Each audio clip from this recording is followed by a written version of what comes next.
नमस्कार, आपका बहुत बहुत स्वागत है। मैं हूं रूपा बुद्धि राजा। मैं tarot card reader, vastu expert and numerologist हूँ। बात करते हैं 2024 के। 2024 में हम बात करेंगे वृश्चिक राशि की। वृश्चिक राशि वालों, आपके लिए 2024 क्या लेके आ रहा है, चलिए देखते हैं। देखिए, मुझे ऐसा दिखाई दे रहा है वृश्चिक राशि वालों, शनि का ढैया आप पर चल रहा है और शनि की अशुभ दृष्टि तो आप पर पड़ेगी। तो पूरा ही साल मुझे ऐसा दिखाई देता है आपको मेहनत अधिक करनी होगी। अगर मैं शुरुआती महीनों की बात करूं तो मुझे ऐसा दिखाई देता है कहीं ना कहीं 4 फरवरी तक आपका जो समय है आपका थोड़ा सा मनमुटाव वाला दिखाई देता है, गृह कलेश वाला दिखाई देता है। किसी न किसी चीज़ को लेकर मानसिक तनाव, व्यर्थ की दौड़ भाग में रहेंगे। और ऐसा भी होगा कि कहीं बहुत ज़्यादा एफर्ट आप दिखाएंगे और आपको रिजल्ट कम मिलेगा। चीज़ें आपके मुताबिक नहीं होंगी, मेहनत आपको दुगनी करनी होगी, रिजल्ट उतना अधिक आपको नहीं मिलेगा।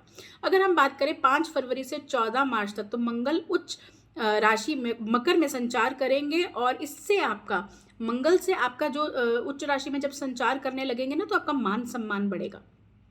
कहीं ना कहीं मुझे ऐसा दिखाई देता है वृद्धि होगी आपके धन में, आपके काम में वृद्धि होगी। आपका जितना भी आप कहते हैं ना अपना कोई व्यापार कर रहे हैं उसमें वृद्धि होती हुई नजर आती है। आपके धन में, धन के स्रोतों में वृद्धि होती हुई नजर आती है।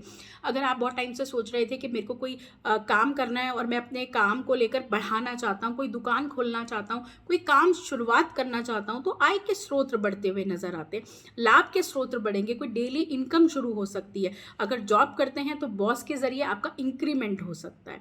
तो ये तो पूरा वर्ष रहेगा, लेकिन परिश्रम आपको अधिक करना होगा, रिजल्ट उतना अधिक नहीं आएगा। आपको काम अधिक करना होगा और व्यर्थ की दौड़ भाग में ज्यादा समय जाया होगा। इस चीज का आपको ध्यान रखना है। मैं आपको लास्ट में उपाय भी बताऊंगी, जो उपाय करने से आपको वर्ष भर लाभ मिलेगा।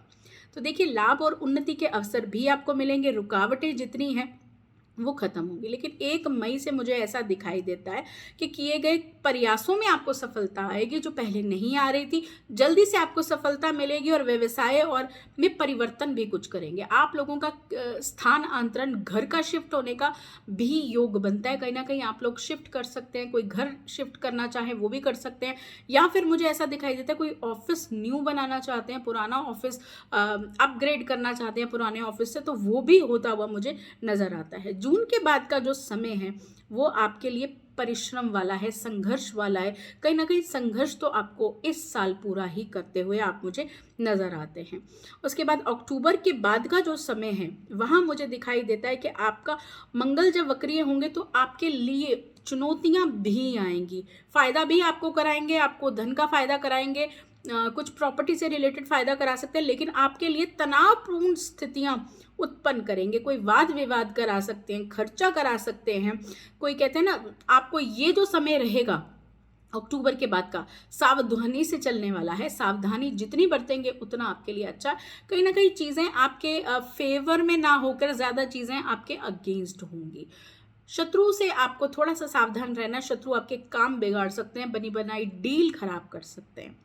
अगर आपके रिलेशनशिप की बात करूं तो इस साल आपके रिलेशनशिप में मुझे ठीक ही चीज़ें दिखाई देती हैं। चीज़ों में एक अच्छा ही रिजल्ट मैं देख पाऊंगी। लेकिन यहाँ पर एक चीज़ का और योग बनता है, आप पर कोई बदनामी या कोई एलिगेशन लग सकता है, जिसके लिए आपको सावधान रहना है। बिना किसी वजह के किसी भी मैटर में आपको नहीं जाना, जब तक आपको लगे ना कि मुझे इस चीज़ में बोलना चाहिए या मेरे लिए ज़रूरी है। तो आपको इन चीज़ों से बचकर रहना है।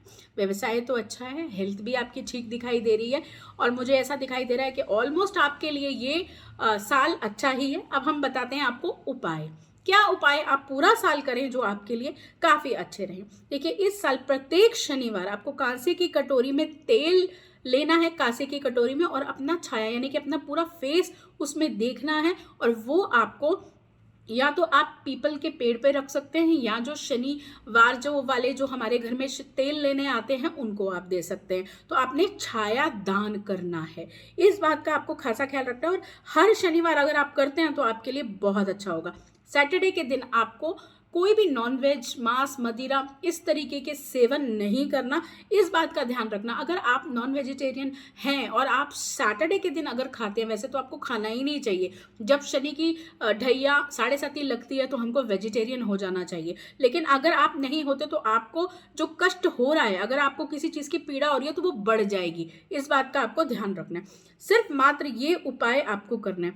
अगर आप चाहें तो किसी भी वृद्धाश्रम में जाकर या किसी भी आश्रम में जाकर कुछ फूड डोनेट कर सकते हैं, जिसका आपको रिजल्ट बहुत अच्छा आएगा। तो ये था मेरी तरफ से 2024 का पूरा हाल। मैं आपसे फिर जुड़ूंगी अगली राशि के साथ, और आपको नव वर्ष की हार्दिक शुभकामनाएं, बहुत बहुत शुभकामनाएं। स्वस्थ रहिए, मस्त रहिए और खुश रहिए। धन्यवाद।